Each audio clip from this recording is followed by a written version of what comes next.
Oh, sorry. Both mics are on now. Okay. And you are ready to go. Okay.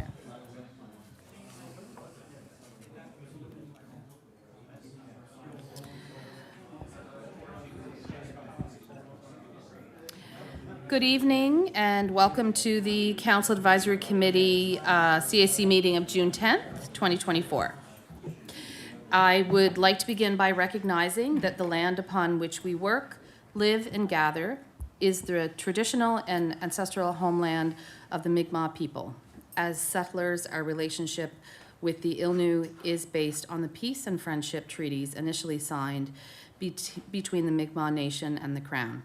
We honor our responsibility as treaty people and commit to working in partnership with Mi'kmaq peoples and communities to foster a more equitable province. In Nova Scotia, we recognize we are all treaty people. The meeting, as per usual, is being live streamed on the Town of Kentville YouTube channel, and the most up-to-date package is on the Town of Kentville website. And I would like to call the meeting to order at 6 p.m. Have all councillors received and reviewed their package? Does any member of council have any information pertaining to the matter that has not been publicly circulated? We will vote as committee here at CAC, and we will either send the business forward to council for ratification, or we will return to staff for further information or review, or defeat the recommendation. We all know that we are mindful of our decision-making wheel and adhere to our code of conduct. The council will be voting electronically on all motions except administrative, which will be by way of a show of hands. Are there any conflict of interest that council should be aware of before the meeting commences? And I see none. And the chair notes that we have regrets from Mayor Snow and Councillor Huntley, but we do have quorum. And we have been provided, with the proposed agenda. CEO, do you have any amendments or changes to the agenda? Thank you, Your Worship. There are two amendments. The first would be to move 8A, offer to purchase land, Kentville Bird Sanctuary, to in camera, item 10A. And the second would be to add 10B in camera. It's a legal item.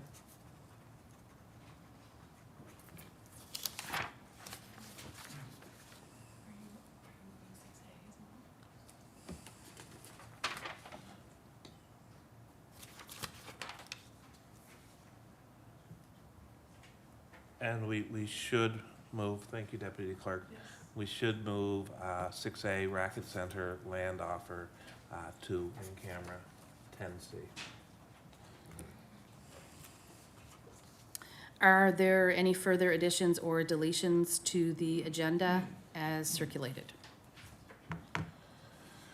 If not, I will entertain a motion to approve. Councillor York. Second. Councillor Gerard, all in favor? Motion carried.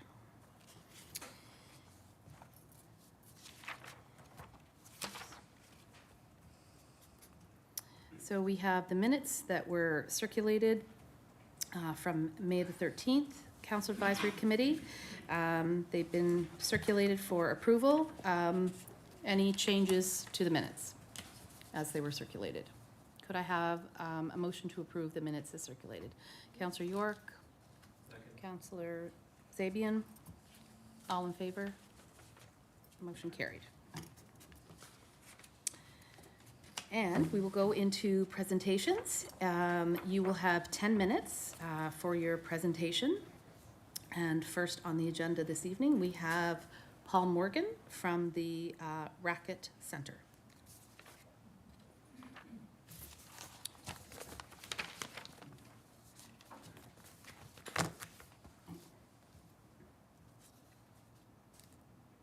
How are you tonight, Paul? Good. Good. Point there. Yeah, I'm Paul Morgan. I'm the director for the Kings County Tennis Association. Thank you for letting us speak to you about the steps needed to get a racket facility built in the Kentville area. We've met before, and tonight I want to go over the kind of two steps, the two main steps that are needed, that we're requesting council to consider to help this facility come into a reality. Now. David, could you help him go to full screen? Thanks. Thanks.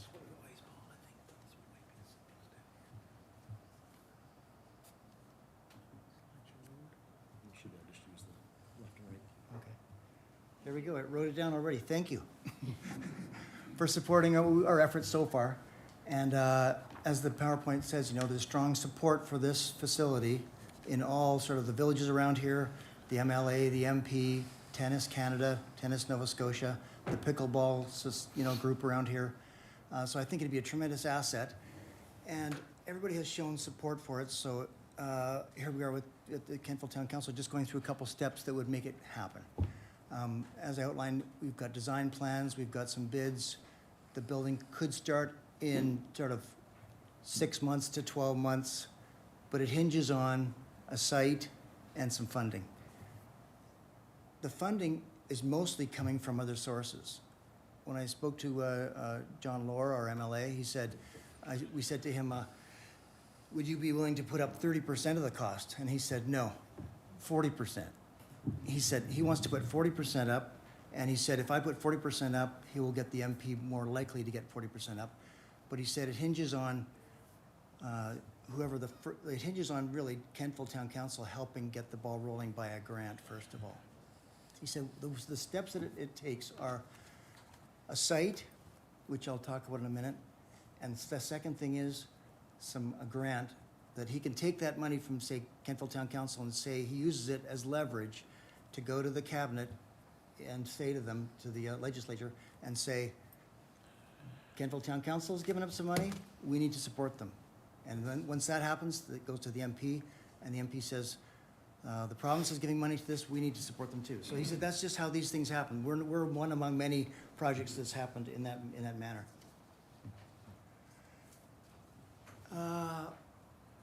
So we went through various site options, and Craig Langell came up with a good report on all kinds of options and the pros and cons of all of them. And we, as a group, sat down, looked at all of them, and we agreed with Craig Langell. He's the man, and he suggested that we pick the industrial site, and we agree with him. So we went up and looked around with, who did we go with? Howard Little. And we looked all around, and the top part is not perfect. The middle part, there's a flat area that would be fine for our facility. With the parking, the facility, a fire road around, the road in, it takes about 3 acres. And so we were able to kind of assess it and say it would fit in that area, even though it's going to take a bit of money to take off the trees, level it, put a road in, it's doable. And then I get into the specifics of it would be a 50-year lease, $1 a year. That's sort of copying what the indoor soccer facility had done, where they have a 50-year lease with renewable contract, and it's $1 a year. Essentially, it's a gift, but it's not our land. It would be your land you'd lease to us. And then water utilities come to the edge of the area, and then the grant. And I know last time I was here, I was asked, you know, if we didn't get the grant, would it stop the project in its tracks? And I said, no, we would keep going to forge ahead. And what I meant by that really was we would try to go and what we could to make this happen. But really, for a successful project, we need the money. Because the money, as I said, kind of leverages the next level of government, leverages the next form of government, next level of government, and it all kind of rolls in. Without the money, yes, we can forge ahead. We can ask for this and that, but it's not as likely to be a success. So the question, you know, if you said to me now, if you didn't get the money, would it stop you in your tracks? It wouldn't stop it, but it might not make it. It would be less likely to be successful. With the money, pretty well guarantee that this is going to happen because we've talked to all the agencies, and they just want a site and some seed, then the starting seed money. It's a big price tag, but $500,000 is 1/14 of the cost, so it's a pretty good deal for town of Kentville to get this really fabulous facility. You've probably seen them, I'll show some pictures at the end here, but it's pictures, it's gonna be probably half pickleball use, half tennis use. There's 4 tennis courts that are spread out enough so you can get altogether 16 pickleball courts, which would be enough for like a provincial tournament if for pickleball. If there was a tennis tournament, they'd do that on the weekend. If it's a pickleball tournament, it'd be the pickleball all the weekend. And in between, it'd probably be shared. The Kings County Tennis Association would run it in cooperation with Tennis Canada, but it's to accommodate what the demands are of the community. So that just kind of, goes over what I've already said. This is a couple of doors that looks at the drawings of the facility from the outside. This isn't the confirmed facility, but this is the idea. The entranceway, the reception. There's the courts. You can see this 2 on one side, and the other side on the left is what the drawing depicts. 4. Let's look there. That's a bit better picture. So you can see how many pickleball courts you can get on each side, and it could be all pickleball or all tennis or probably half and half. And then the viewing facility up there. The top floor, the bottom floor of that middle mezzanine is for change rooms and reception. The top floor could be could be used for a few things. Could be used for, there's room up, right now it's just a viewing area, but it could be used as rooms for different things. But right now it's just a viewing area. But that gives you an idea of what we're talking about. Did I keep it under the 10 minutes? You did. Good. That's conclusion. I don't know if you want me to stay for any questions or not. I'm happy to stay here. Yes, I'm not sure if there are questions, but thank you for your presentation. And Okay. I see there is a question. I think that in summary, I'd say, the 2 things, the site, which we kind of agreed on, we are going with the recommendation of Craig, and the other is to stress the significance of the funding. Wonderful. That's the key. Those are my 2 points tonight. Okay, thank you very much. Councillor Zabian. Thank you, Deputy Mayor. Thanks, Paul, for that recap. Sure. I'm the one who asked you last year about the money. If you didn't get the money, could you still go through with it? So let's just hypothetically say that, council agrees and you move ahead with the land. Have you reached out to the County of Kings or the town of Wolfville or Berwick to see if they'd contribute? Because your users are gonna come from all these units, right? We Has there been talked any to- conversation? Kings County, yes. Okay. We haven't asked the towns around here for funding. We've asked them for a site, and they all said, no, we have no room. But you haven't asked County of Kings for any, no, none of them have been asked for funding yet. Vision grant from the Kings County. Okay, and how much Yeah. is that? They said up to $600,000, Okay. and they said that vision grant is designed for exactly this sort of thing. So that 600, you mean you'd want another 500, your ask is 500 plus the 600? Right. Okay, 500,000 from you with no strings attached. all right. And the money from, you haven't asked Wolfville or Berwick or any of the other units? We haven't, but once this comes in, we'll be going around asking other people as well as the Rotary. Right. Like, we wanted to get the site first and the first kind of grant. Yep, But we have talked to the MLA and the MP, and that's 80% of the money right there, 40% each. But we will be going to Berwick and the tennis clubs and the pickleball clubs, see if anybody can contribute, and some of the professional corporations, and we'll be knocking on doors. okay, thank you. Some of the clothing stores in town.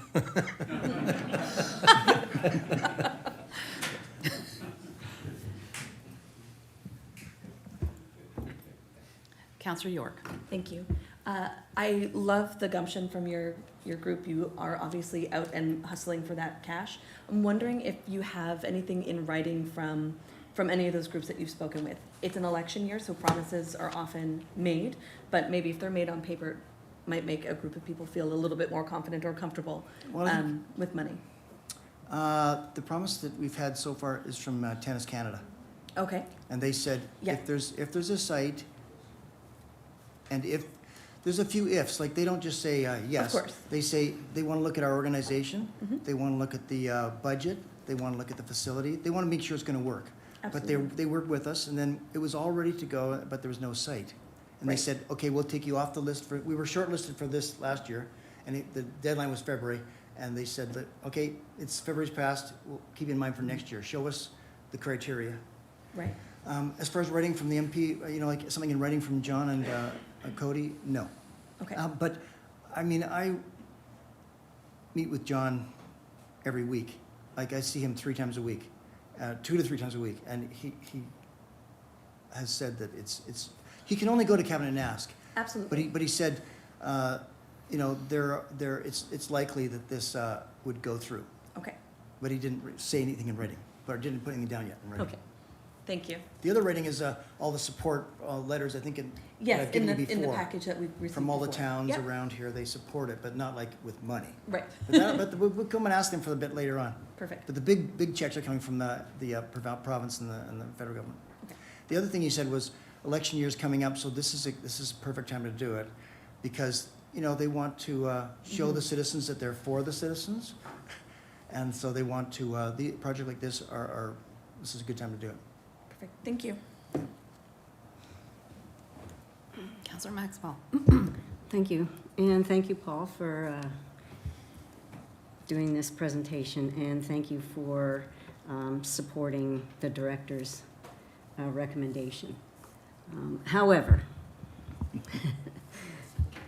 as a former physical education teacher, I would be remiss if I don't publicly state again that I don't think the business park is the place for a recreational facility. I think that we could have done much better as a town. I think that Oakdean Park was the place that it should have gone.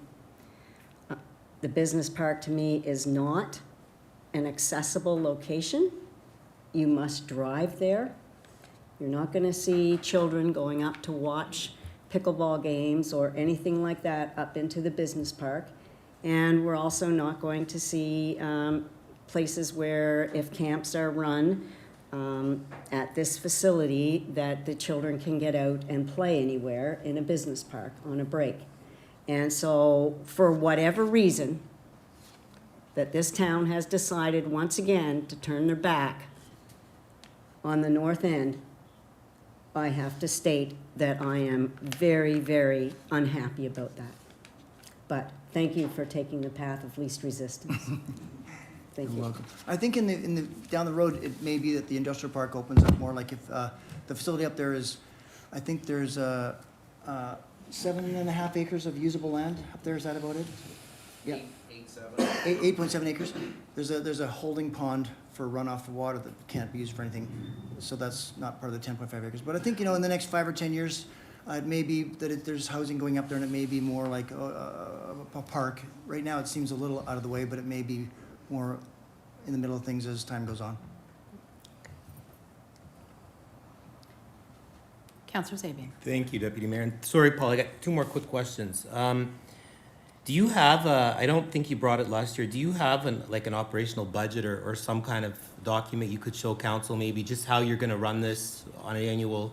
I can bring it over to you in the next little while. We're working on that right now. Okay. Because for other grants, you need to do a 5-year prospectus Right. of the budget, and we're just working on that right now. Okay, and my other question is, and I gotta ask again, I know you answered me a couple of minutes ago, but do you have a plan B if the town can't supply you with the 500,000?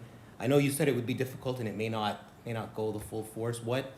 That's the only thing, because the land is one thing, and I mean, hopefully we can, as a council, can iron that part out. But if we're not able to, we have a lot of irons in the fire right now with infrastructure, and if we can't come up with that funding. I got a plan B. Okay. So plan B is 100,000 a year for 5 years. I guess that would be that's all I kind of would want to know is if, Plan I B. know in an ideal world, we could give you 500,000 and it would be great, and I'd love to see it there, but Yeah. I guess I'd want some reassurance that you can still, because obviously we want to see it in Kentville, I do anyway, and I'm sure that the rest of these I mean, guys you do. could give it, you know, contingent on a budget that you approve, Mm-hmm. contingent on a prospectus, contingent on an operating plan that we're Right. in agreement with. That Okay. would- You know, you could, a few things like that attached, that's more than reasonable.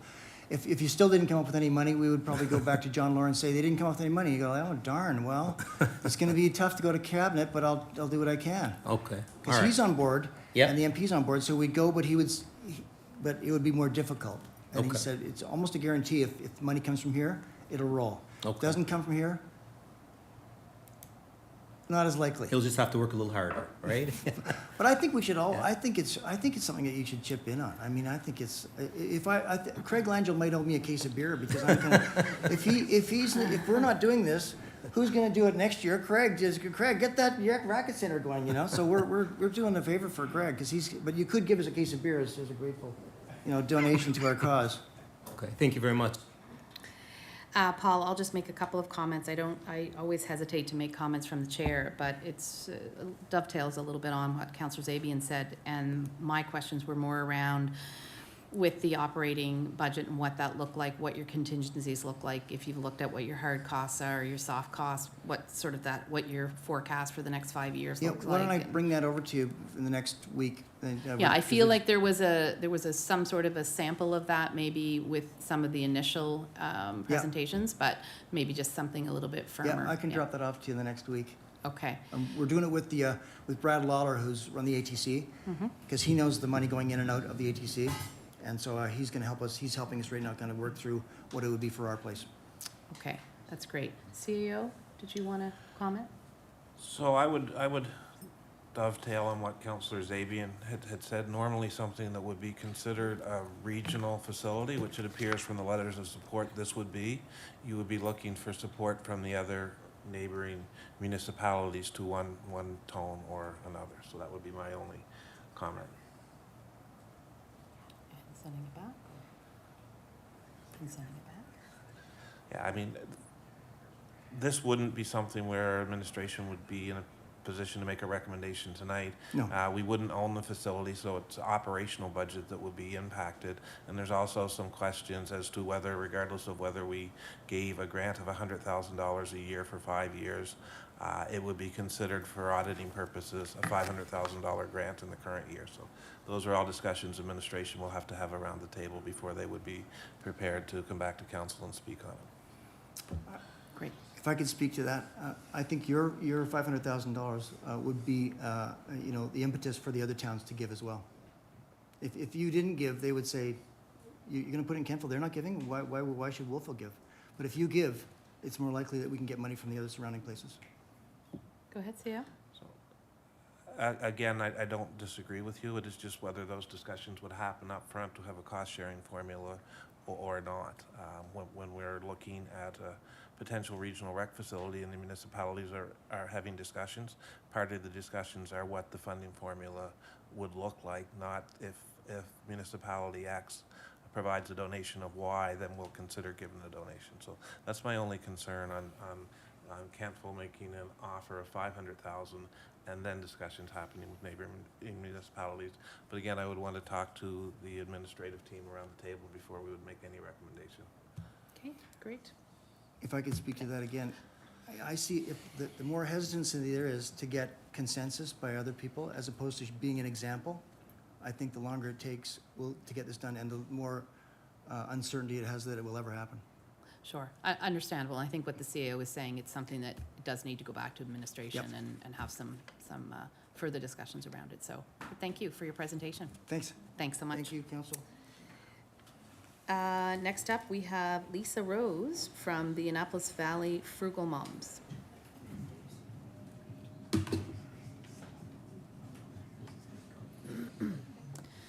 You got a presentation? Yeah. Come on, here we are. Get it full screen. Oops.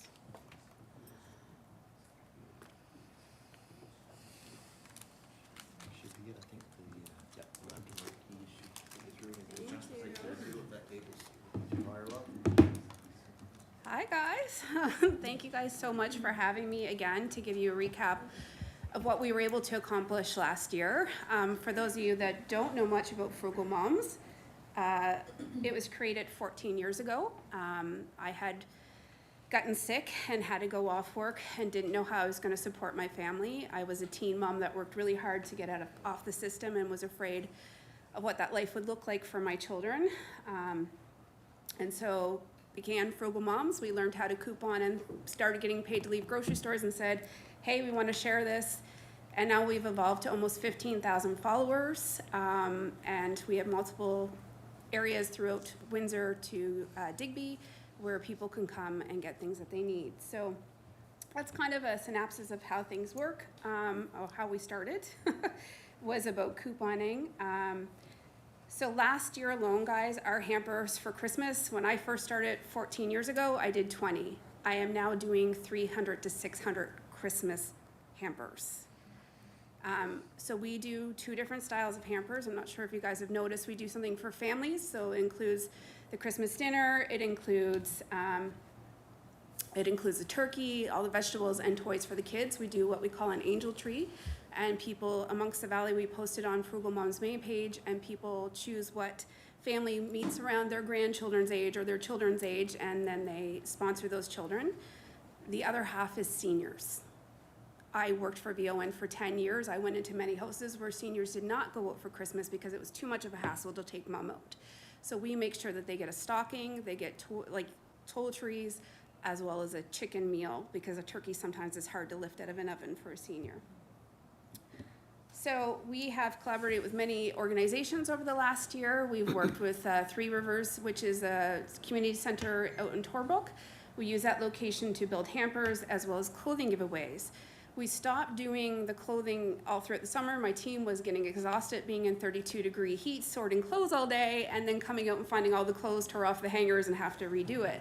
So we decided that we were going to start doing clothing giveaways to make things easier for us. So every month, a location between Digby and here will have a clothing giveaway, except for a small break during the summer because VBS is happening in a lot of the churches that we use. And so those bring in anywhere from 300 to 600 families on a weekend. So we just had one last weekend, this weekend, and I think it was like 500 families that went to the Torbrook location. So not only do we provide clothing and household items, we also provide food as well. We are a registered charity as of last year, so that's exciting news for us. Yay! Never, if you had talked to my teen self, I'm telling you guys right now, never did I ever think that I would end up here. I was told I was gonna be a mom on social assistance, and I believe everything happens for a reason that has led me to be where I am. I'm going to give you guys some numbers from Kentville, as well as some numbers from last year. We rescued 330,000 pounds of food from the landfills, which means 330 pounds of food went to families and children and seniors. We continue that mission where we're over 50,000 pounds already for this year, with busy season, harvest season, fast approaching, where we're going to get all the greens and vegetables in for families. Those of you that don't also know is we also teach people to garden and preserve. We feel that we are losing the skill of our grandparents. So we've created many pages for people to go on and look at different avenues on how to preserve food. Make cucumbers are the cucumbers we're rescuing, pickles, sorry. Or if we get beets, how to pickle beets. We've been teaching people, as well as doing canning workshops, collaborating with the Family Resource Center to make sure those skills are not being lost. At one point this summer, we had 15,000 pounds of Hass-caps. So we taught people how to make Hass-cap jam, as well as juicing it, because apparently it's $15 a bottle and it's really good for people that have cancer. So we learned all those skills with everybody else. We use our own personal vehicles and our own homes. We were fortunate enough, one of the council members reached out to us and we had space during the winter, which was lovely, to store stuff, because our husbands understand we're frugal moms, but sometimes they like their man cave back. So we do a lot of clothing, and again, the wear and tear on our vehicles. So this is, you see the picture of the truck that we use.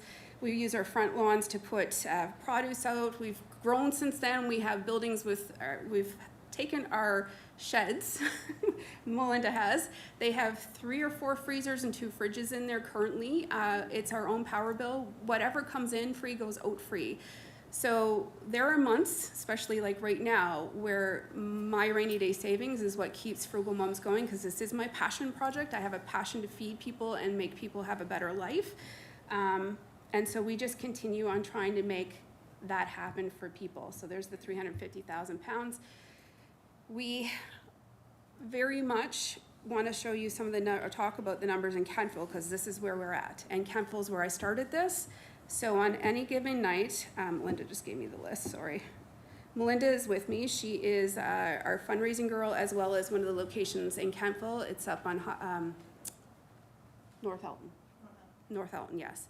So on a given weekday, when parents have kids home or in school, We serve anywhere from 235 people.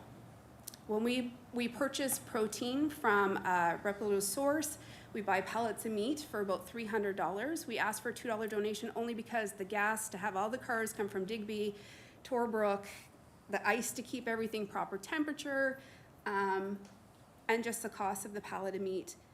We ask for $2 donation. If they don't have it, I don't care. I'm not letting anybody go hungry ever. But on a protein night, it's 411 people, so 411 families, seniors and families that come in to our Kentville location only. That's not giving you the numbers from Digby and Torbrook. So again, back 14 years ago, I was serving 20 people to now 411 people a day. And our Kentville location is open most generally 3 days a week. Biggest expense for us is gas. So let's say it's on a busy day, I have to have all vehicles on the road. It can add up pretty darn quickly. So we do as much fundraising as we can. Whatever goes in goes back out. But it does go up to $590 sometimes a week.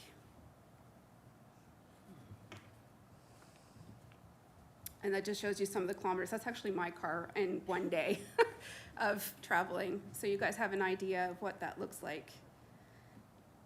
So I am the director. This is Natasha. She and I were the ones that had the conversation about how I was going to survive while I was off work. This is Monica. She's my secretary, and she runs the location in Greenwood, Torbrook area. Rosemary, she's on Highbury School Road, so it's our location in New Minas. Irene helps us with fundraising as well as clothing. Kate is our recipe book author. So every night you will see that she uses items from rescue, like chickpeas or random things that people don't know what to do with, and she'll show them how to make simple, delicious family meals using what was brought in for rescue. Then we have Wendy. Wendy is our Digby girl. So she has a location. She collaborates with the church there, so we have food and freezers and stuff there as well. And then Miss Melinda. We have a lot of mother-daughter combinations. My mom, we call them the Frugal nannies and the Frugal moms, and then we have the Frugal kids. We have many people helping, but this is some of the pictures of what a normal day looks like.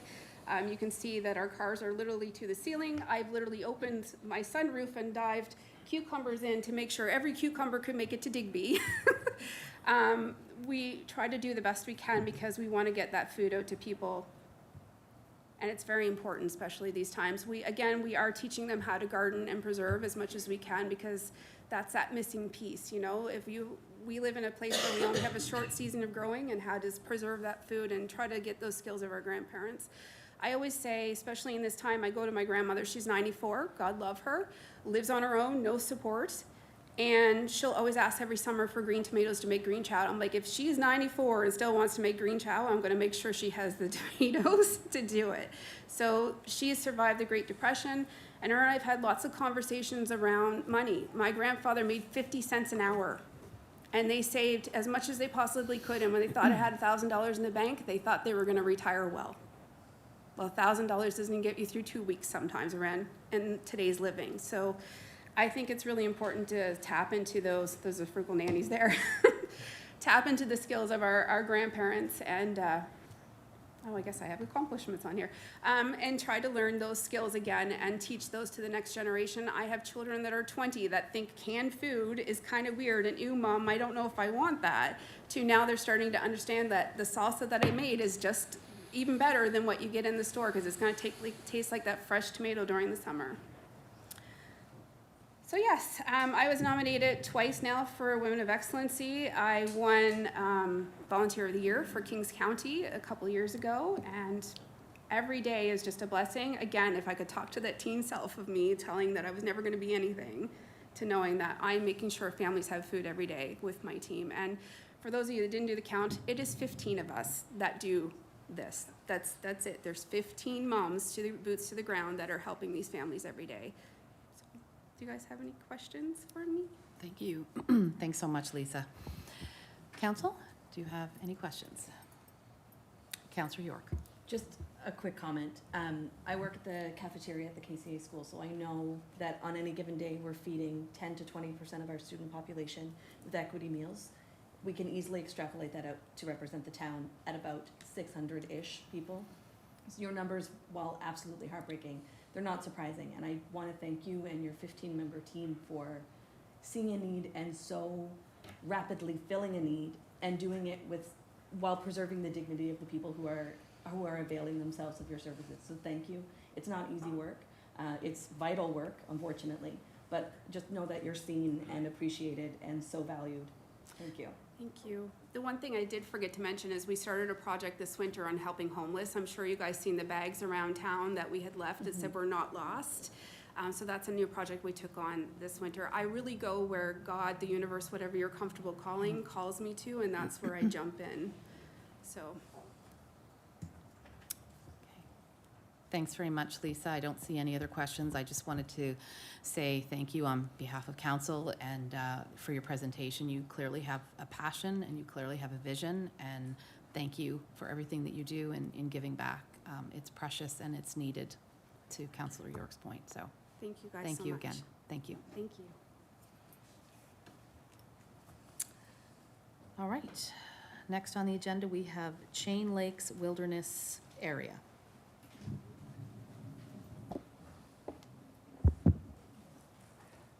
Can adjust that.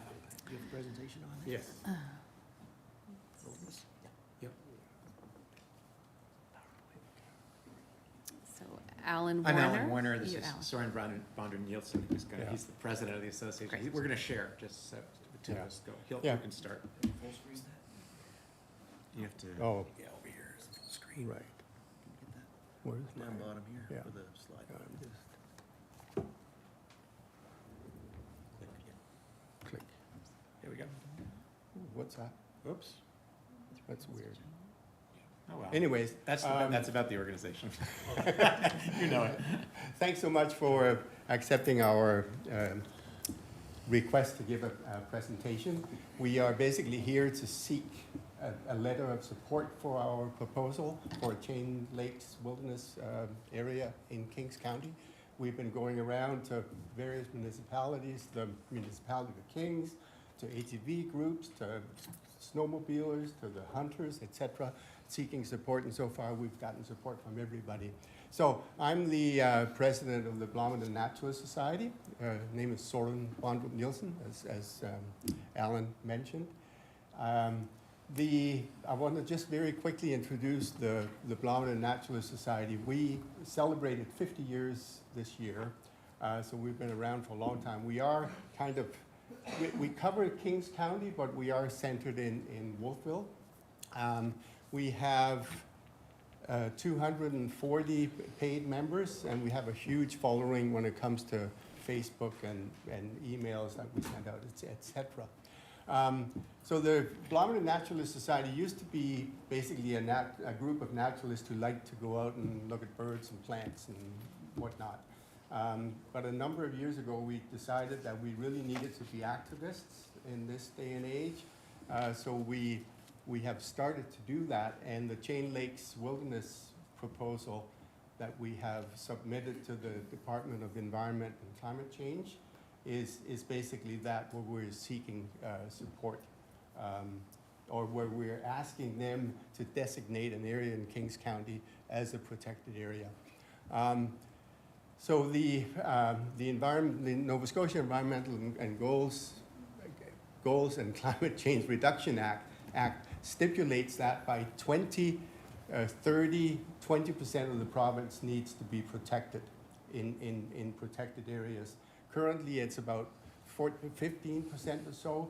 In Kings County, it's 2% or thereabouts. 3 and 4, almost 4. 3%. Okay, 4%. It's low. It's way off, and we feel that there's a huge potential for having a protected area in Kings County, and we've put in a lot of effort to find an area that could be protected.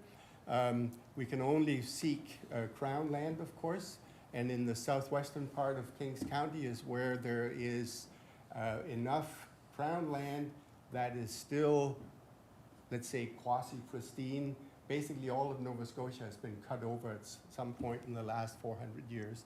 But down there, there is a very nice area that we feel that should be protected. If you look at the current map here, the orange, the pink, I guess it is areas that have been cut over. The green is not cut over. In Kings County, of course, the whole Annapolis Valley is kind of out of bounds because that's primarily agricultural and privately owned. So the only huge area is really down in that southwestern part of the province. Yeah, What's- we've lost 20% of our forest cover since 2004. Yes. And that, we've gained 4, but, so we're 15 down. Yeah. Which just shows the kind of impact. And much of that is forestry. Right. So, Want me to take over? Yeah? yeah, you take over. So the idea is we're proposing a protected area to the province for biodiversity, which is critical, for recreation and tourism and the economic benefits that come with that. We don't have, except for Cape Split, Blomidon, we really don't have any tracks that we can use in that way. We'll show you that we've been down. There's a large number of endangered species within this area. We're protecting it for the kids and for the next generations to come, and also to carbon sequestration and to reduce the impact on climate and climate change. So this is the area we're proposing in yellow. It's a weird shape. The weird shape that sticks down in there is because Kings County has zoned that as a wind zone, and you can't have a protected area in a wind zone, so that's why that bunch sticks down. And we're hoping over time to work on that. But Kings County's letter of support was they can't go against the municipal plan and they can't go against their wind zoning. So that's the area. There's 2 blocks. The main reason for those 2 blocks being separate is because there's private land in between there. That's Crown land. And particularly the Gully Lake side, the right side is there's some particularly valuable biodiversity in terms of land and things there, and trying to maintain a corridor across for wildlife. You can see the Cloud Lake Wilderness area, which is mostly in Annapolis County. So this is a very unique area in terms of water and wetlands. It has a lot of recreation potential. It's been designated by the province DNR, Department of Natural Resources and Renewables, as having recreation potential. There's a lot of biodiversity. You can see how much this is how much it's been cut. The different, sorry about the graphics, but basically the red, the yellow, and the orange are all areas that have been cut since 2004. This looks like an enormous amount. The truth is any area in Kings County will look like this. This is the large swatch of Crown land that's left that we have some control over. These are just, you don't need to leave, this lists all we've had biologists down there looking at endangered species. These are a list of birds and lichen particularly, which are easy to track in the area. So what does protection mean? If it's designated under the Wilderness Protection Act, that means there will not be, commercial resource development is prohibited for any new development. Existing commitments would be in place. Recreation activities are permitted and encouraged. Existing snowmobile and ATV trails are guaranteed at the outset if they're negotiated and defined. You cannot add new off-road vehicle trails in an area like this. We've talked to, we've got letters of support from 2 ATV groups and 1 snowmobile group who use the area. It is a frequently used area by those vehicles, and they have agreed very much to support the protected area as long as their trails can be maintained. That's very clear in their letters. Also, there's access to private lands as are assured under the Wilderness Protection Act. So far, we've received a letter of support from Kings County, this is in the county, and Port Williams has written a letter. We are approaching other councils. We have presentations in the next 10 days in Kingston and Greenwood and Berwick we're talking with. There's a public petition campaign. We have about 500 signatures already. We've met with the Nova Scotia Department of Environment, the Protected Areas branch, and they have received the proposal, and Department of Natural Resources and Renewables that were parts of that meeting too. and they have not, they're in the process of opening up imminently to consider proposals for the next swatch of land. They got to get to 15% by 2026 and 20 by 2030. We're expecting that they will put it into the assessment process for 2026, is what we're hoping. And that's, they've indicated, they were positive in the meeting, and they said that's what we expect, that they will assess it. We've also met with Chris Palmer, who's the MLA for the area, and Keith Irving for this area. And we have a whole social media campaign in process. So what we need now, really, what's needed now is the Department of Environment and Department of Environment and Climate Change need to assess it, which means it goes through a public, they need to say, we are interested in this, we think this is a good area, and therefore they will put it through a public consultation process. They've made very clear to us that really there's two criteria that they kind of have in thinking about this. There's the biodiversity criteria and the land in the county, for which we are well suited because our county is so low. We're the second lowest county in the province in terms of the amount of protected area that we have. So in that criteria, it's high, and the research we've done in data. The other thing they said is they need to see public support for this kind of proposal, and they'd like to see not having people jumping up and saying, we don't want it, which is why we spent, particularly with the usage, we spent a lot of time with off-road vehicle groups, because those are people that use the area and care about it, and they've already been consulted. In addition to that, what we'd like and what we've requested of the department is that as this goes into the assessment process, that they also put a pause or a moratorium on existing resource development in the area, which specifically, most practically, means forest practice, and that they're not going to clear cut or severely cut this area while we're waiting to designate it, because if you cut it and then what do you have left? That many more years to restore it. Basically, in sum, we're asking you for a letter of support in concept to support the proposal for this area. Wonderful. Thanks so much, gentlemen, for your presentation. Council, are there any questions? CAO? Excuse me. Just curious as to the size of the land in acres or hectares. That's 12,000 hectares. Now, we haven't said it has to be this specific area. We're suggesting that they look at this area and maybe carve out some part of it. I mean, those are our boundaries. It's Yeah, not that's the public consultation process. Yeah. Thank you. Great. Thank you very much. Maybe just one other comment. Obviously, this is part of our mandate to protect areas, and we have, this is a different issue, but it's related in some sense. We realize you're deciding about protecting or expropriating land for a road in Kentville, which is an old-growth forest, much like some of the old growth. And we've stated we really would not like to see that happen, and much as we protect it outside the area, we'd also encourage you to protect it inside town. So, thanks. Thank you very much. So, members of council, if we're comfortable in moving forward with a motion, I'm going to go out on a limb here and say that the motion would be that we would produce a letter of support for the proposed Chain Lakes Wilderness area. If somebody would like to move that, Councillor Maxwell and Councillor York for a second. Any discussion? Question? Oh. Sorry. We could talk about it.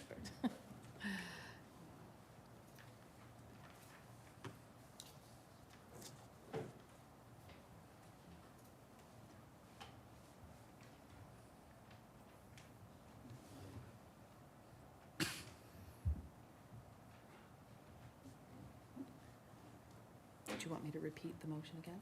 No? Okay, great. Voting is open.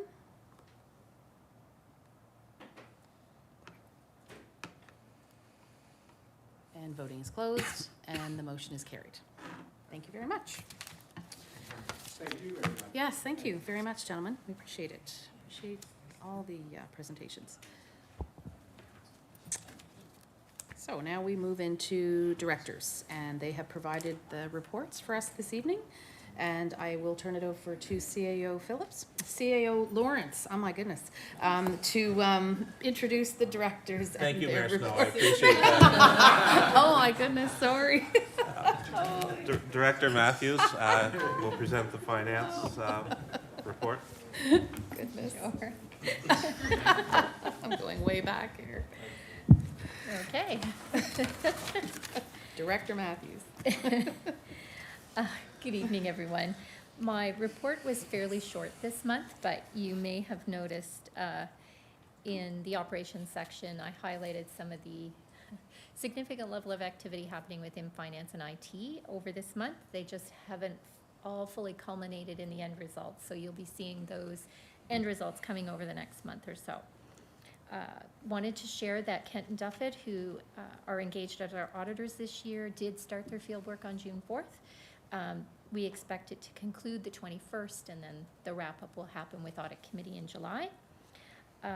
I've also provided information around our Investment Advisory Committee meetings, which we meet on a monthly basis. Just gave a highlight of where we were in terms of our investment portfolio at the end of April. So it is about 13 million, and as you know, we do have a restricted amount of 10 million for that. I've also provided a 24-25 capital expenditure report. Just for your information, that includes our carry forward from 2024 as well as our 2025 new budget items. That would be any costs that were work in progress in 23-24 moved in, as well as the budget. So we have spent the cumulative amount on these projects of $330,793 of our $7.7 million budget. My colleagues would say there's probably a significant higher dollar value that has been tendered and approved, but invoicing, of course, will start to come over the summer months as work unfolds. So our spending is only 44%, but a few of our projects within admin and protective services started and are almost concluded so far this year. That is the capital report. Just to reaffirm that our unaudited fiscal 24 consolidated results are still expected to be a surplus. So things haven't changed since last month. I've also indicated that we have utility bills that went out May 31st. 88% of those have been paid. We had our tax levy of $6,662,782 that went out for and required payment by the end of May. 10.2% of that remains outstanding, so a significant portion is paid right away, and we know as soon as people get their 1 month reminder bill, significant portion then gets paid as well. I've also included the amounts remaining from last 23-24 fiscal year tax levy, and 0.51% of that remains outstanding, so very good collection rates for the town, and that is my report for this evening. Wonderful. Thank you, Director Matthews. Do we have any questions for the director? I see none, so Great. thank you for your report. So, Your Worship, we don't have a planning report, but I'll touch on two issues that are relevant to planning and that council would certainly have an interest in. We are in the process of doing reference checks for the Director of Planning position. Hope to be able to present an offer in the next few days. And we continue to be challenged with the front-facing position. We use C+D for planning and development services. They're out of Yarmouth. We're filling a 17.5-hour per week position to provide that front-facing service, and it's difficult to attract and retain people. But we are triaging our way through, so a little patience with us over the next couple of weeks. Okay, thank you, CAO. Next up, Director Langell with the Recreation Report. Good evening, Council. In front of you, you'll have the report for the month of May, and I do have Roxy standing beside me. He's our Neighborhood Outreach Program Coordinator. There's a large section of this report that I would love for him the opportunity to speak to what he's working on, so everyone's aware of the great work that he's doing in the community. So where I want to touch is Just first off, tomorrow is the United Nations International Day of Play. So we wanted to highlight that in some of the free programming that we'll be doing tomorrow to engage the community. Under facilities and operation, I wanted to give a special thanks to a few individuals. They have marked 1,500 to 2,000 trees in the gorge this year. And that is Tom Herman, Peter Hickleton, Lee, who had just moved here from Shanghai last month and has spent well over 100 and some hours volunteering in our gorge, which is remarkable. The Medway Community Forest, community donations, so all the community members donating to this fabulous project, Mud Creek Rotary, and then the Blomington National Society, who was just here. So none of this work could have been done without them. We will be finishing up this year's part of the project by the end of the week, and then we'll be revisiting next year. Roxy, I'll leave it up to you. Sounds good. Hello, Council. How are you doing today? You don't Very have to well. answer that. It's a lovely day. I hope you're all good. So when I first took my role and stepped into the role, I've done a lot of work as a community worker and a youth worker around the world. I worked across the States, Florida, New York, across the UK. And one of the things, having someone lived in the Valley for 17 years, I was excited about was not just to support the town as a whole, but to get into the North End. The North End is a place that I want to focus a lot of my work in supporting communities. It's where a lot of our apartments are, it's where a lot of our senior citizens are, it's where a lot of our newcomers are.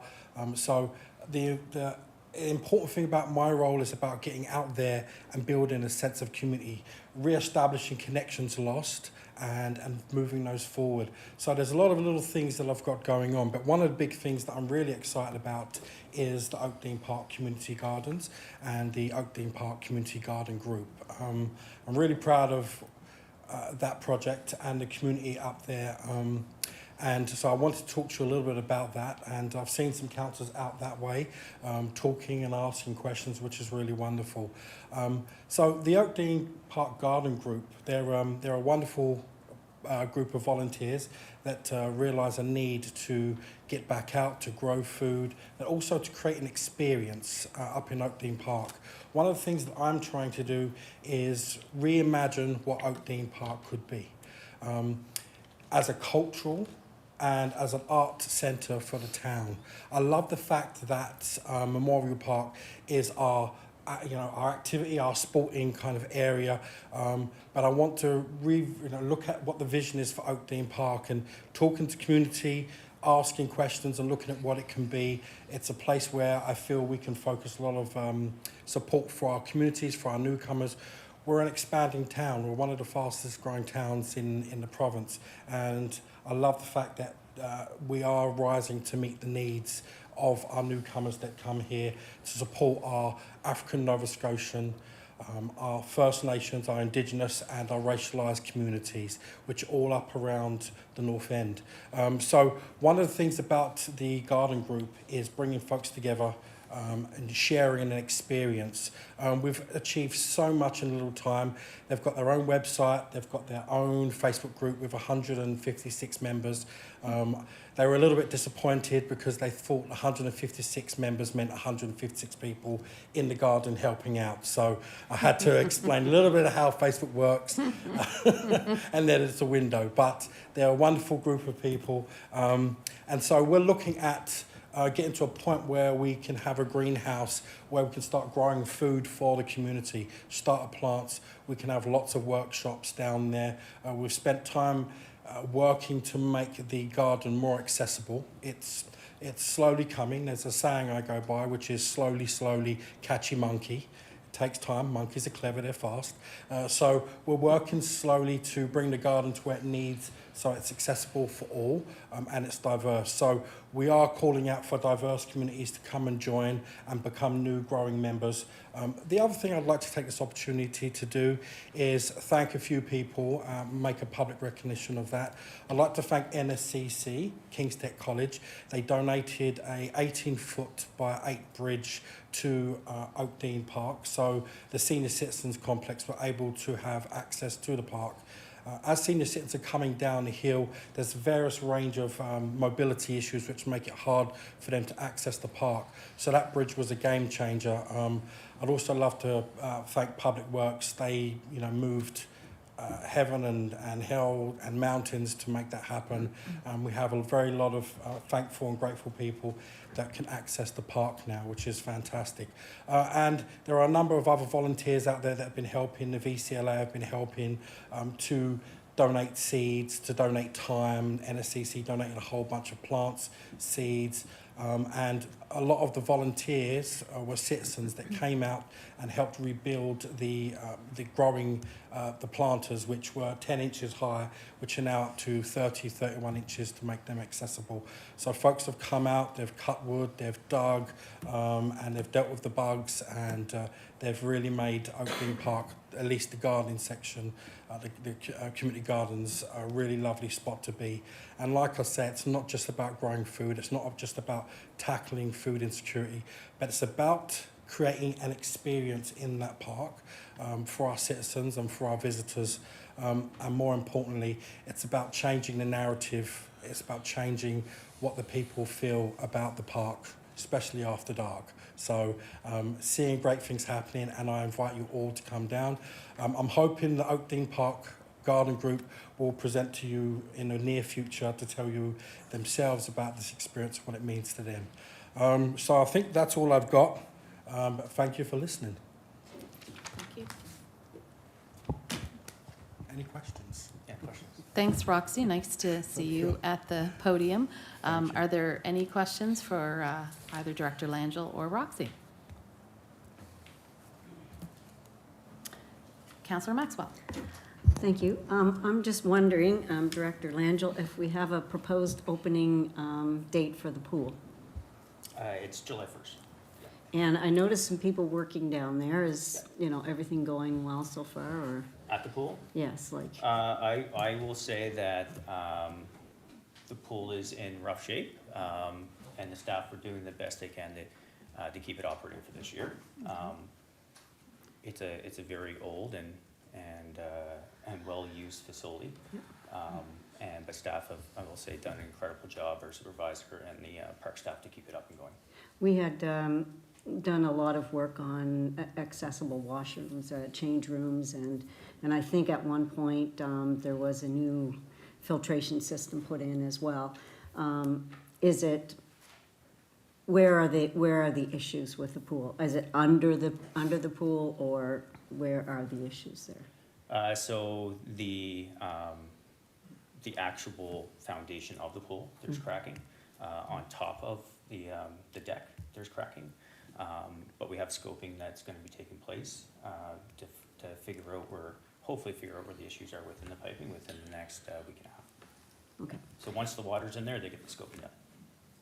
Okay, so do we know where the pipes run from? Like the water pipes that come into the pool, where are they, outside of the foundation, or where are those pipes? So the pipes surround the pool and then come back into the pool house, so where the plant room is. Okay. Yeah. So if there's a leak, you would have to dig up around the pool to find out where that leak was. Yeah, right around now. the outside. Yeah, Because those walls are very thick. Those cement walls are very thick, so. Yeah, the reason why we're going with the coping method or scoping method, which is the cheapest way of doing it as well, is to see if we can find the exact spot of the issue, so we don't have to dig the whole deck up. Yeah. If we're unable to find by the scoping where the cracks are, then the deck would have to come up at some point. Okay, Yeah. all right, thank you. Yeah, no problem.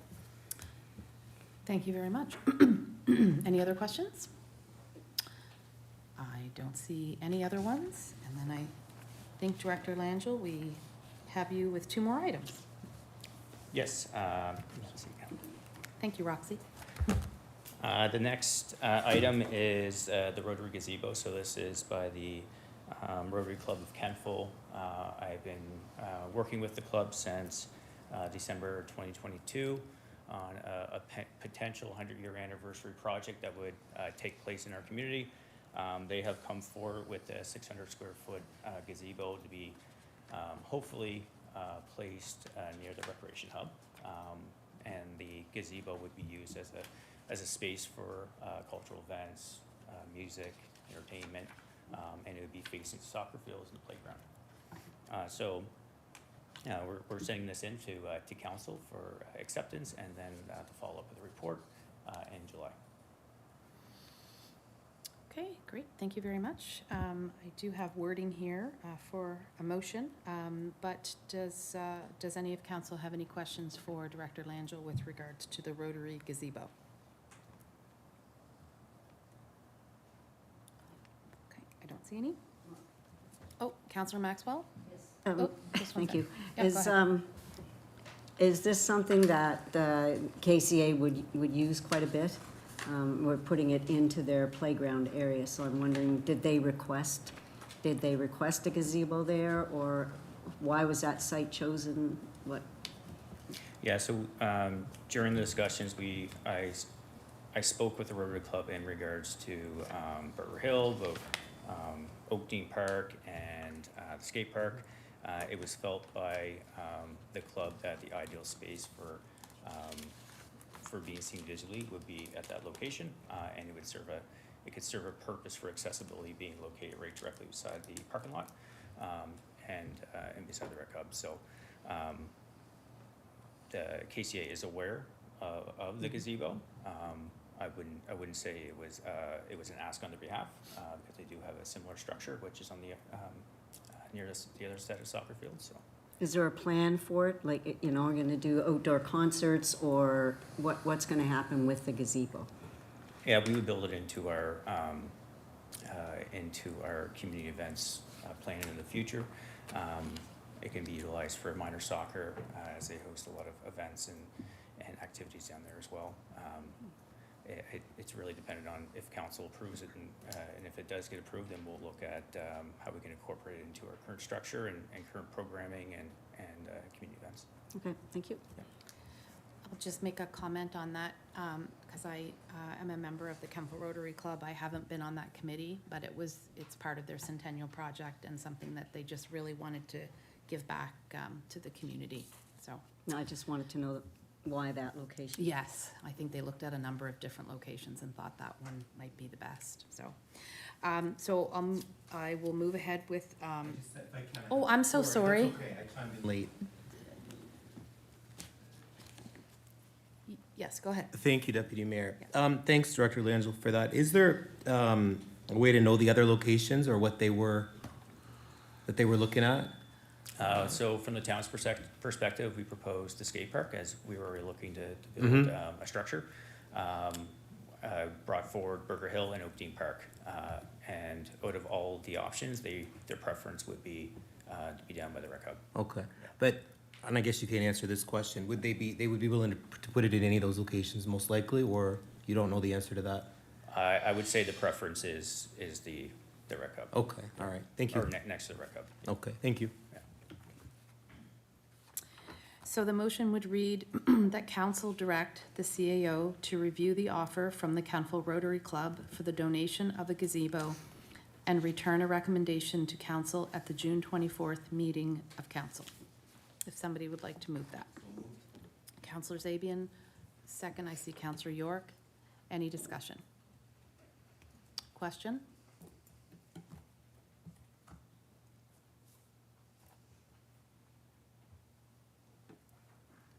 Voting is now open. It is now closed, and the motion is carried. Thank you. Next is the Recreation Hub Climate Control Report and Recommendation. Go ahead, Thank please. you. Thank you. The final report for recreation is for purchasing and installing a climate control system for the recreation hub located beside KCA. The building is 400 square foot space for a programmable space. We use it currently for workshops, programs, Nature Kids, our after-school program. We're looking for $7,000 out of capital reserve to be able to purchase and install a heat pump for the space, so it can be used in a safe manner for both staff and participants. and it will allow us to be able to utilize the space year-round as well. Does anybody have any questions for the director with regards to this item? Hearing none, the motion would read that council approve the allocation of capital funding I have in the amount of $7,000 for the purchase and installation of a heat pump at the Recreation Hub at the June 24th meeting of council, and further, that staff pursue grants to offset the cost of the heat pump. Thank you. Councillor York, second. Councillor Zabian. Any discussion?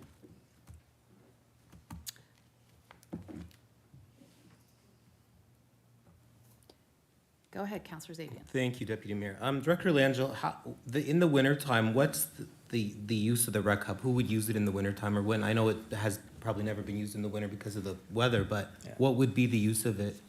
It's mainly going to be used by the Nature Kids program, so the after-school program. Okay. The 48 kids that we have, we can Okay. cycle in and out for that few hours. We're working with the Annapolis Valley Mountain Biking Association to do biking workshops, repair workshops.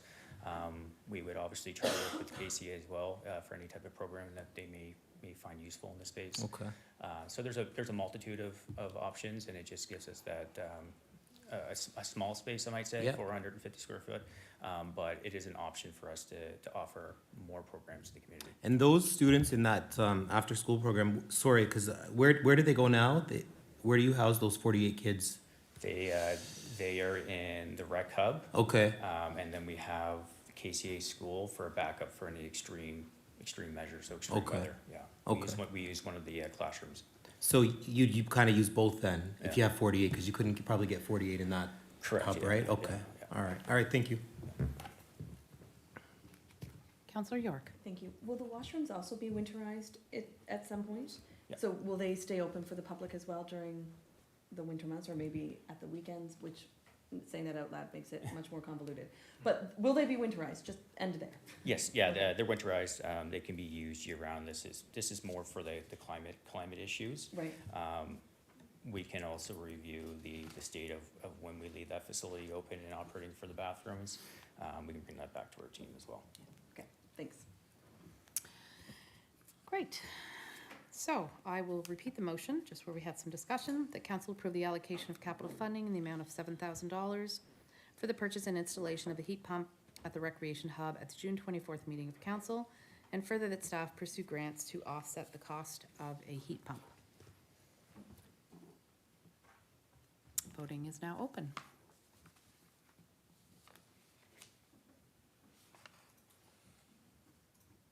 That's great. That's 5 with Carrie. All right. Thank you very much. Thank you. Thank you, Your Worship. Deputy Chief Reed will present the police report. Good evening, everybody. Sorry, Greg. Everybody should have in front of them Chief Smith's latest report to council. I'd be happy to answer any questions you may have, and I can point out just a few highlights and notes of interest. From a policing perspective, Apple Blossom was super smooth this year. No major issues or concerns. Our recruiting session, so that's for our spot for the January 2025 cadet class. We're down to 5 applicants with their psychological test coming up. We're still short 2 bodies, although we do have 1 person starting in the end of July. And we've had another member accept an employment, a job offer, and we're just waiting on to see when he'll be able to leave his current place of employment before he can start with us. I suspect it'll be sometime towards late summer. And we've recently had a cadet Campbell, Heather Campbell from the Atlantic Police Academy has started with us for her on-the-job training portion of her police academy training. So if any questions, I'd be happy to answer. Great. Thank you. Sounds like the attraction efforts are going very well. Things are going well. Yeah, they're starting to turn around, so it's really nice. Yeah, Yeah, that's it's good. fantastic. Any questions for the Deputy Chief? I think there's nobody that has any questions, so thank you. Too easy, I like it. That was really Thanks, have a good quick. evening, everyone. Thank you. Director Bell will present the engineer and public works report. I like it high. Good evening, Deputy Mayor and Council. I'll start my report with Kentville Water Commission. There were no direct operational issues with the Water Commission in May, and the Water Commission and Source Water Protection Advisory Group quarterly and special Water Commission budget meeting has been rescheduled to June 19th. That's next Wednesday. Under sanitary sewer area service, the regional force main replacement project has been awarded by the municipality of Kings, and work is expected to start by midsummer. I requested that the county provide us with a work schedule so our comms team can inform residents along the impacted area and the timeline that the Harvest Moon Trail will be impacted and or closed. We have been experiencing pump control panel malfunctions at the town's sewer lift station just east of the Glooscap Curling Club. When the control panel goes into fault, the pumps will not function until a public works operator is dispatched to address the control panel fault.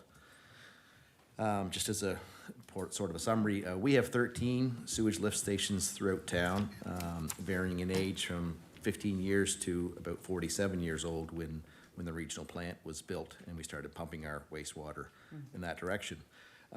Most of these have seen some upgrades, and we expect to work on at least one per year for the next several years to complete the necessary upgrades to these stations. It varies from station to station, but it is expected that the station next to the curling club will require upgrades in the order of $75,000 to $100,000 to bring the station back to reliable service as one of the town's key stations. I think it was mentioned or inquired, so I just want to update council that our sewer area reserves, capital and depreciation total $218,000, with the proposed sewer replacement out to tender now for a section of Elm Avenue expected to deplete this reserve down to approximately $140,000. The upgrade of this station will be recommended when we present the sanitary sewer capital budget next month. Under Public Works, patch paving of main route is now complete. Public Works has much of the downtown line painting completed, with some additional crosswalks and hatches, arrows, and parking lots still left to do in other areas of town. The line painting truck was in town late May to complete that annual repaint task just before Apple Blossom Festival Week. Under projects, the downtown sidewalk replacement project is off to a great start, with a portion of Webster Street and all of Aberdeen Street now complete. The next section of curb and sidewalk replacement that the contractor will start on is the corner of Main and Bridge Street by Maritime Travel, and then complete the loop on Webster Street back to where the project started. We currently have tenders out now for various paving, curbing, sidewalk, and pipe projects closing later this week, with some of the larger capital works projects closing later this month. Our engineering and planning department are currently working on improvements to the safety and beautification components of the Webster Street bike lane before it is completely reactivated this season. Our project engineer has updated the design to include 25 planters along the Webster Street route to help with the delineation and beautification of this section, as well as improvements to the line painting to better identify lane changes and merges. And those are the highlights of my report. Thank you, Director Bell. Does anybody have any questions for Director Bell? Councilor Gerard, go ahead, please. Thank you, Worship. Thank you, Director Bell. Just wondering if there's any catch basins that are on the list. There are. They're not sort of itemized as capital improvements. Those are done typically in-house by Public Works as part of storm sewer operating budget. But there are obviously a few, in particular along Park Street and Main Street, that are either flagged now with, you've seen, I actually saw one recently repaired and just curbed and paved. I guess it's yet to be paved, but it's been recurbed on the north side of Park Street. But there are a few, in particular one by Park and Palmeter, that we sort of re-highlighted with a larger cone or barrel on the weekend, because that sort of hole beside the catch basin had gotten worse. So yeah, we're gonna see more and more of that. Those catch basins are, several of them are of the galvanized pipe vintage from the 80s, and they're at the point where they're gonna need to be not just repaired, but replaced with concrete. So for the most part, they're gonna be sort of one at a time by the Public Works crew, rather than a large capital project. But that may be something in the future we look at to replace more of them. But in doing so, especially in the downtown area of Main Street, that section of Main is also galvanized pipe. But that's something that the sort of the storm-wide or town-wide stormwater management plan will look at as part of our capital recommendations, in particular on that area where the pipe as well as the catch basins are of that material that is reaching end of life. Thank you. And speaking of the stormwater, is there any, do we know when that might be coming forward? The sort of the RFP, or the terms of reference, is essentially complete. Since it is a line item in the operating budget, we didn't want to put it out to RFPs until that operating budget is approved, but assuming that's coming in the next few weeks for council's approval, we will be ready to put that out immediately thereafter. Now, and it was a series of emails between, and it was just something that, about the asset management plan. Correct. Will it be imperative that the folks doing the stormwater management plan have access to our underground asset management plan to know how old, when it needs to be fixed, when it was replaced, that type of thing? Absolutely. That's the type of thing that they'll want us to share with them, and we have most of that information really in a GIS format. We haven't got the final report from the consultant that did the asset management plan. I'm meeting with them next week, and that will tidy up that part of it for the report. But the consultants that certainly are going to submit RFPs on the master plan will want access to both, all the information we have, whether that's asset management plan, record drawings, consultation with longtime employees that know the history, that sort of thing. So, Yep. for sure. All right, thank you. You're welcome. Councillor Maxwell. Thank you. I'm just wondering, because I've had a lot of questions about the street sweeper. It's still operational, is that? Absolutely. Yes, it is. Yep. Okay, and so people are wondering in the north end if they're ever going to see it there. Belcher Street, Oak Dean Avenue, that little block exhibition. There's a need for it to visit, and they're wondering if they're going to see it. They will see it this summer for sure. It definitely gets ideally to every street. Some more than others, like the downtown, but I know there's certainly still parts of Park Street where it hasn't made it yet, and then certainly goes from the subdivisions thereafter. It has been tied up a fair bit this year, not just with street sweeping, but with the catch basin and sewer and waterworks.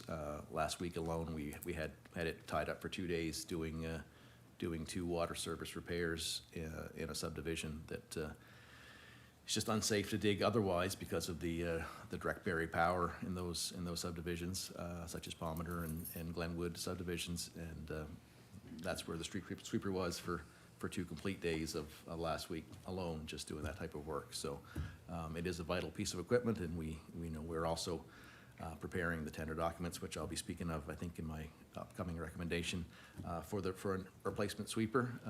But a replacement is no less than a year away from the time of order. So we're just finalizing those specifications to get that out to tender. Great. And I'm just wondering about the bike lane. You've said about painting the lines and so on. Dividers, something to divide the traffic other than a line. Correct. Especially on Webster Street by the arena. We've had a couple of near misses there. People don't seem to understand that they're not supposed to go across the yellow lines. And so, we've had a couple of near misses there. Can we get something in there? So as I did mention in the last part of my report, we have actually just today got the final prices from a supplier for what it'll be would be, I think it's roughly a 6-foot-long poly planter, but it would be filled obviously with soil and low maintenance plantings. So it'll act as a beautification, but also a separator. So there'll be one of the delineators that were up last year, and then a long planter, a delineator, a planter.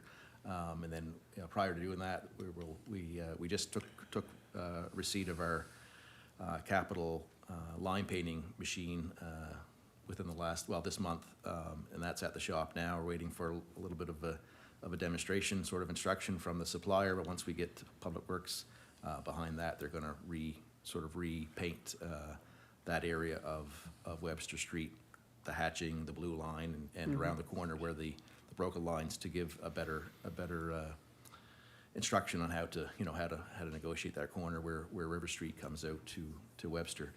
So along with the painting and the planters and the delineators, that will certainly improve that project greatly. Okay, great. And just wondering, probably in the next phase of the AT is going to happen, but coming down Belcher Street on a bicycle is kind of dangerous because there's nothing there to divide between the traffic and the bike lane, and I don't even know if that's a regular proper bike lane coming down there. The width varies. It's in and out. Yeah. Typically, it's you want sort of a meter minimum to 1.5 preferred, but most cases it is the meter. But along with that, there are things such as catch basins and the like that that can impact bicyclists along that route. But that is part of the AT, and essentially going to be supposed to be addressed in the next construction season, the 2025 construction season. Yeah, I thought probably. Councillor. Oh, okay, thank you. You're welcome.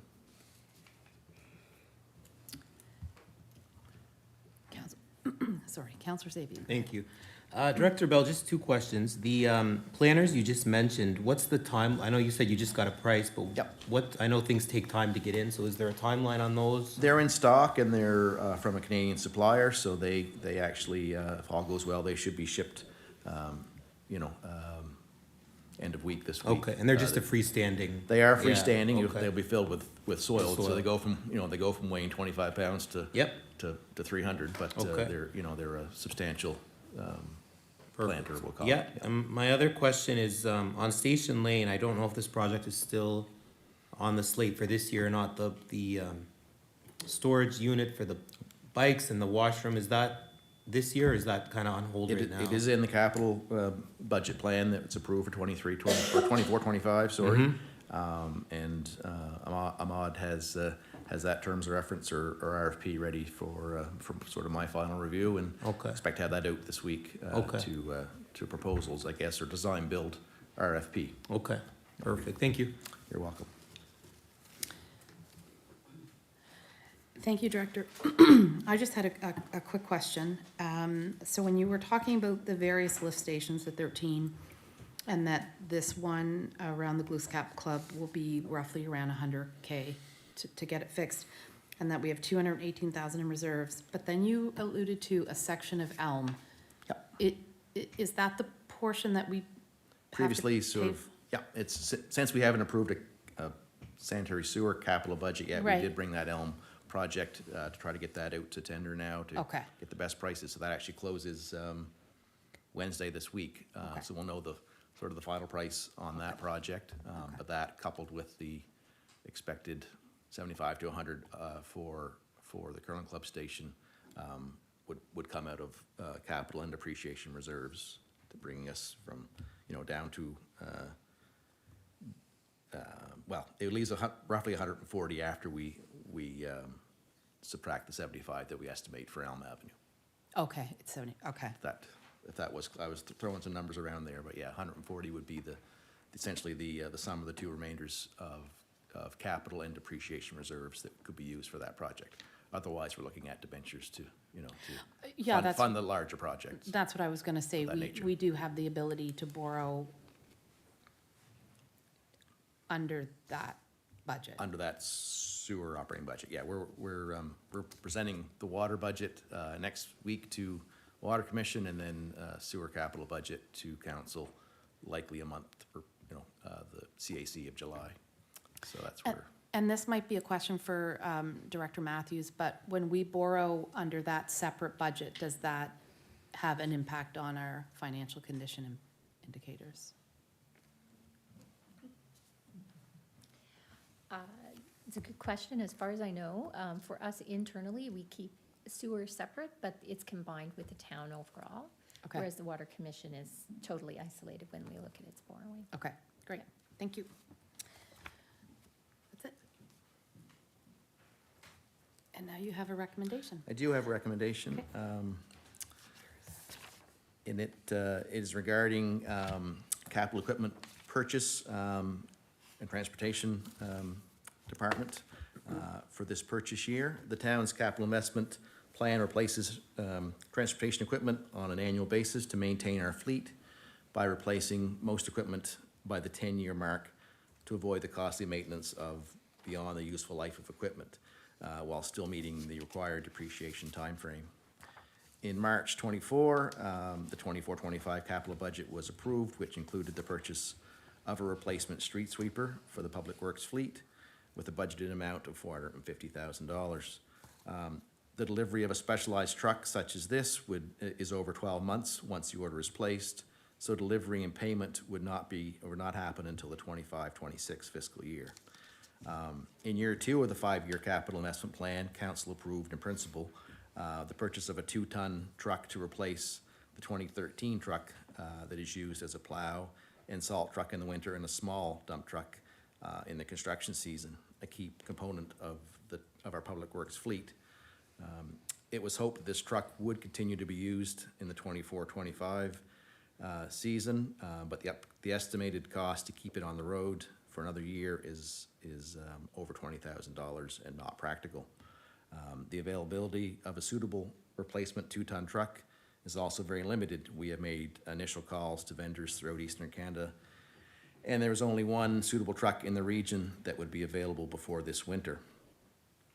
So the budget implication, the basic cab and chassis has been priced at $120,000 with the additional components such as the dump body, salt spreader, lights, and plow controls at $24,000 for a total of $144,000, including the non-recoverable portion of the HST. Our mechanic will assemble the components and repurpose the existing plow blade to keep the overall costs down. It is proposed to flip the fiscal year purchase years of the above mentioned pieces of equipment so that the 2-ton plow and salt truck is purchased in 24-25 and the street sweeper will be ordered now but not delivered and invoiced until 25-26. And I have a recommendation, if you're ready. Recommendation is the council approve the switch in fiscal years for the Public Works capital transportation equipment to purchase a 2-ton plow and salt truck in 24-25 and order the planned street sweeper now for delivery and purchase in 25-26 for an estimated cost this fiscal year of $140,000.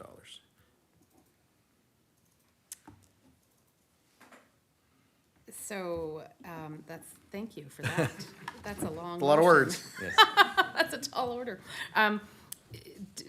Deputy Clerk, do we want it to read that way, or is it, I had that council recommend approval to council for the allocation of capital funding in the amount of $144,000, including non-recoverable HST for the purchase of a 2-ton truck at the June 24th meeting of council, or we can use direct. The only reason I worded it that way, Deputy Mayor, was just to make council aware, and I think it was clear that we still wish, certainly to flip them in a sense. In order the street sweeper, because of the delivery timeline, it would take no less than 12 months for that truck to be delivered, and we have the sort of the specs ready for that now, but in initial talks with suppliers, it's at least 12 months out, so we wouldn't see it sort of to this time next year, the street sweeper, but we would still want to sort of write that PO and order it in this fiscal, but not pay for it until next. So included it in the recommendation, so it was clear that both pieces are expected to be ordered this year, but only take delivery of the 2-ton truck. Essentially now, the truck there is a truck that suits the needs within Eastern Canada, the Maritimes in fact, and the could be available now, and then, like I said, our mechanic would do the rest and assemble it to be ready for winter. Okay, great, thank you. Would you like to read the motion, Deputy Clerk?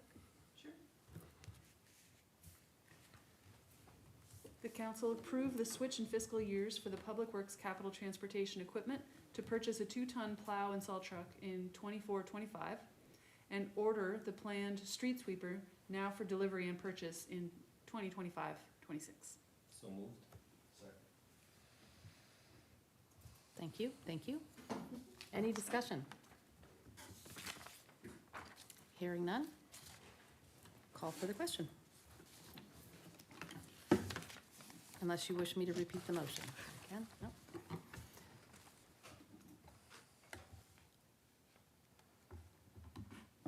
Voting is open.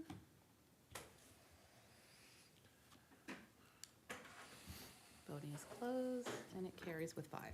Thank you. Thank you, Director Bell. That's great. Thank you. So- CAO. For the CAO report, I'd like to start by thanking Director Langell for filling in for me as CAO during my recent absence. I did a yeoman's job, thank you, and even went so far as to prepare my CAO report for me. I was fully expecting, since I got back last night, to say that I didn't have a report, so thank you for that as well. We touched on the planning issues earlier. Council was all present for the budget presentation on May 30th. We have had recently discussions with Recreation on summer programming, summer camps. As always, open the meeting with community individuals and organizations. And as well, we had a stakeholder meeting with those that would be participating in the Apple Blossom Festival. And we plan to have a post-wrap probably in July to talk about how things went and if there were areas of improvement, and attended various committees of council and intermunicipal organizations throughout the month. Happy to answer any questions if council has any. I am not seeing any CAO, so I think we're good. So the staff reports have been presented and are part of the record, of course, for this meeting. And staff, thank you for the reports and your attendance. Okay, next on the agenda, we have correspondence. Deputy Clerk? I believe there were a number of correspondence received that did not meet the criteria for being presented in an open session, so they will be presented in the closed session. Thank you very much. And under new business, that one's going to camera, and environment planning task team. So through your worship, I'll ask the deputy clerk to present on this one. Thank you. Sure. Your worship, members of the audience, the Environment and Planning Task Team is an idea that came from staff who are working diligently on climate action programs and projects for the town over the next 3 years. Task teams are generally developed by a committee of council to address a specific time-limited issue. And in this case, there is no committee that's bringing this forward. However, staff feel very strongly that there should be a committee of council developed, a standing committee of council developed for climate, sustainability, environmental issues. So staff are recommending that a task team be developed that will look at what the town needs as a standing committee for these issues. So we're calling it an environmental planning task team. It would be for 1 year, and part of their mandate would be to participate in the QUEST program, the Net Zero Community Accelerator Program. This would be a committee that would be the prime consulting engagement folks from the town, and it would include members of council that sit on that task team. And the second mandate for this task team would be to develop the framework for a standing committee, essentially a permanent committee of council on environmental and sustainability issues. So our recommendation is that council, what do I have as that council approve the establishment of a one-year environmental planning task team to, firstly, support the work of the Quest Net Zero Accelerator Program, and secondly, to create a framework for a standing committee of council for environmental issues for the town of Kentville. So we have a motion on the table, so I will ask for a mover and a seconder. Second, okay. Discussion. Councillor York. Thank you. The town previously had the Environmental Advisory or Action Committee, so this is not a new concept for council to have a standing committee for environmental issues. I don't know when or where it dissolved, but I think this is great, especially in 2024, to have at least an internal lens and then also a council lens to the environmental aspects of planning, public works, and parks and recreation. I think that's a great wraparound, so thank you for bringing that forward on behalf of staff. Any other discussion on the motion?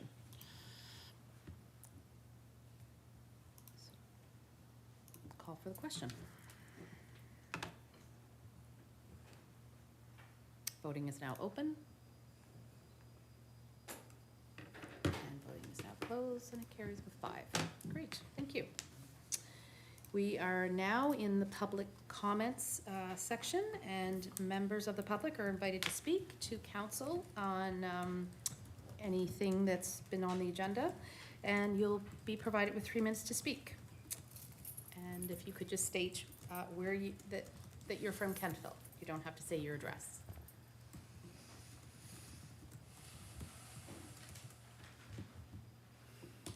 My name is Ron Cousins, and I'm doing some thinking about, you want to take my land away from me and cut my trees down, my old growth forest. This is not a perfect solution, but I did some thought. If you just put some slow signs down, use the road you get now, go around the corner, put a couple slow signs in the corner up ahead, and just go around. That's the easy way to do it. It's not the perfect way to do it, but I would like to say, to make my point, if any of you ever been to Cape Breton, you go down over that big mountain, it's going towards Sydney and Newfoundland. It's a big 100 series highway. Trucks run over it 24 hours a day and cars. You go down the hill, and you'll see slow signs as you go down further and further and further. And it'll say slow, slow, slow. And then they'll put an arrow showing that you got a corner coming. And you go right around the corner like that. And it seems to me, if all that traffic can go around a corner, some of these people up in the subdivision should be able to drive around the corner. It's not rocket science to drive around the corner. Again, it's not a perfect solution. I'm not even pretending it is. But the other thing is, I've been going around talking to people and getting a petition, and I worked around 5 nights, and I worked Saturday, part of, 3 or 4 hours on Saturday. I got 240 names, and I was even surprised myself, the people that had water problems, major water problems. You know, they had their basements flooded and walls pushed in one place, and one lady said she spent $25,000 on her, yard trying to alleviate the water. And a man, I was telling him, and he said, I've spent pretty near that much myself. And, I'd like to save my trees. My brother's here tonight too, and he wants to save our wood lot because, we work at it in the wintertime. We don't cut any more than we have to, but the lot back in, we've never cut over it, and it's old growth, and it's holding the water that's going down, and it's going down out there by the ballpark down on Camo Avenue, and a lot of these people I'm talking to, a third of them even thanked me for doing it. They don't want the water coming down, and I don't want to lose my land, and those trees you'll never ever, your grandkids will never see them come back again, because that type of timber doesn't come back at first. It takes a long, long time to grow them trees. And as far as it being a small patch of land, like someone said, well, that's all the more reason you need to save it. I guess that's all I can think to say. Thanks for your time. Thank you. Thanks for your comments, Ron. Is there anyone else that would like to speak?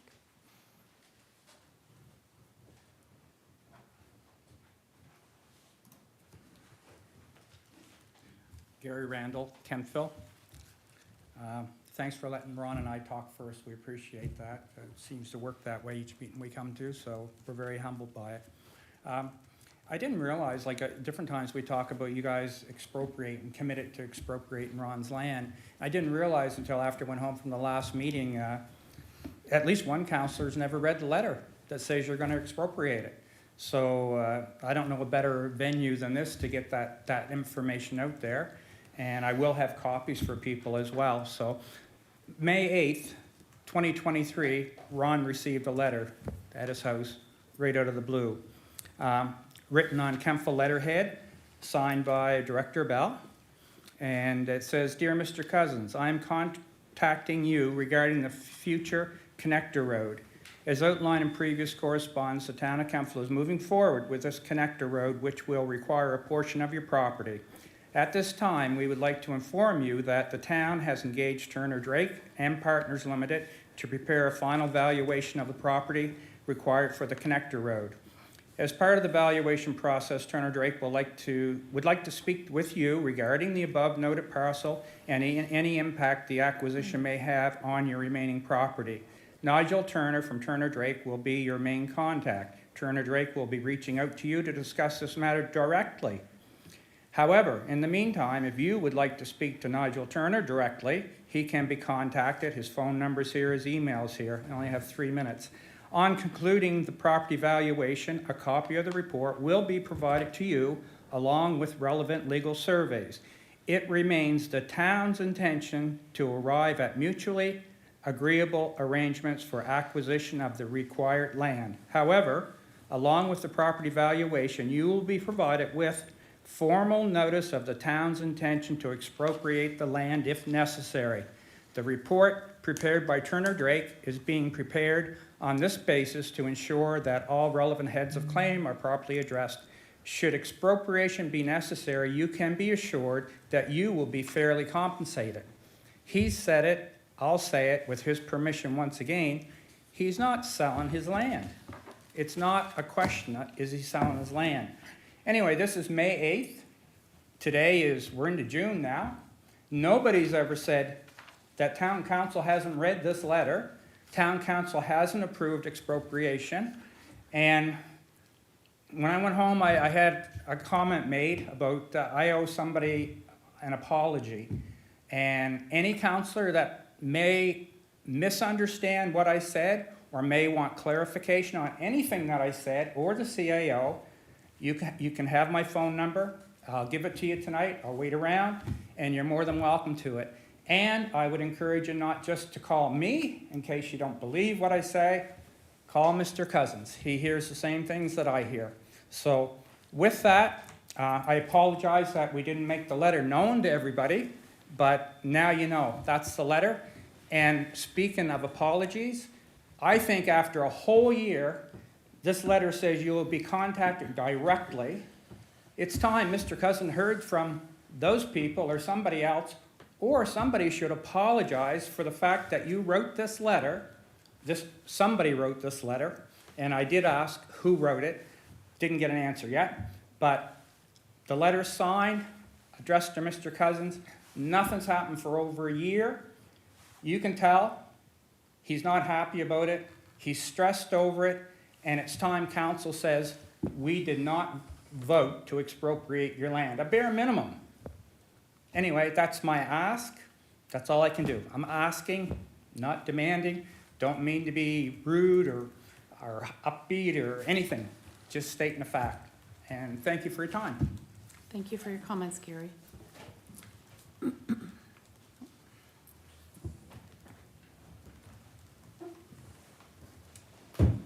Good evening. My name is Fiona Van Wilkenberg, and I live in Kentville. Sorry, hi. Still nervous. So I was just wondering when the vote to expropriate Ron Cousins' land took place. As you guys probably know, I try and watch every council meeting or attend most of them, and I don't remember that vote ever took place.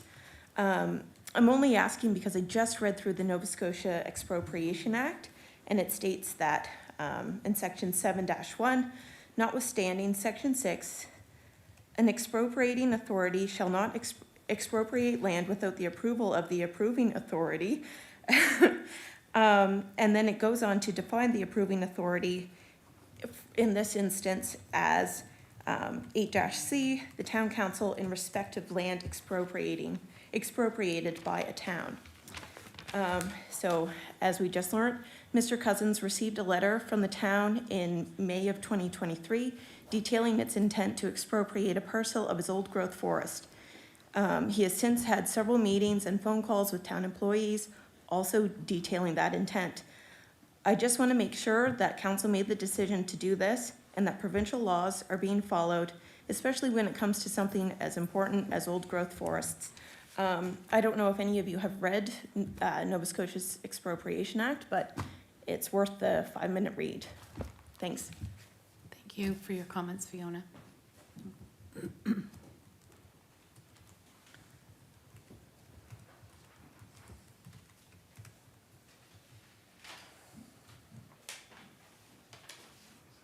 Hello, council members. My name is Becky Burke, and I'm a resident of Kentville. I am fortunate to have my property surrounded on 3 sides by Ron Cousins' Acadian old growth forest. Moving to Kentville from a large, overdeveloped city has been a breath of fresh air. Kentville's slogan perfectly captures this essence.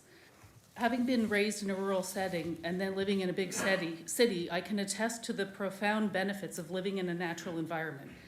It significantly enhances our health and well-being, and it's crucial to wildlife.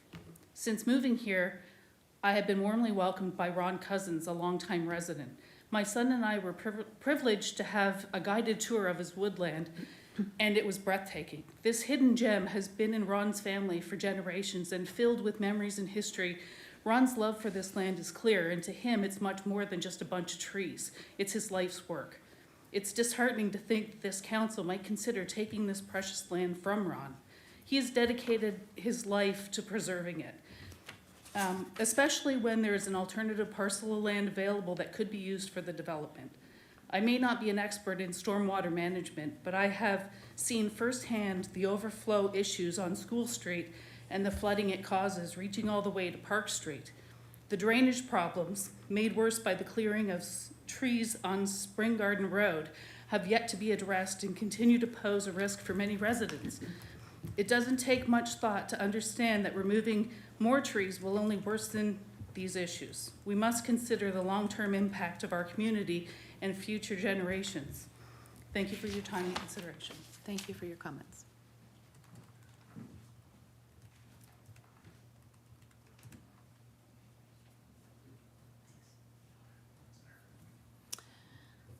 Okay, thank you, everyone. So CAC has some items that are concerning legal, so we must conduct those in a closed session, and we require a motion to go into a closed session. Thank you, Councillor Zabian. Councillor Maxwell, all in favor? Motion carried.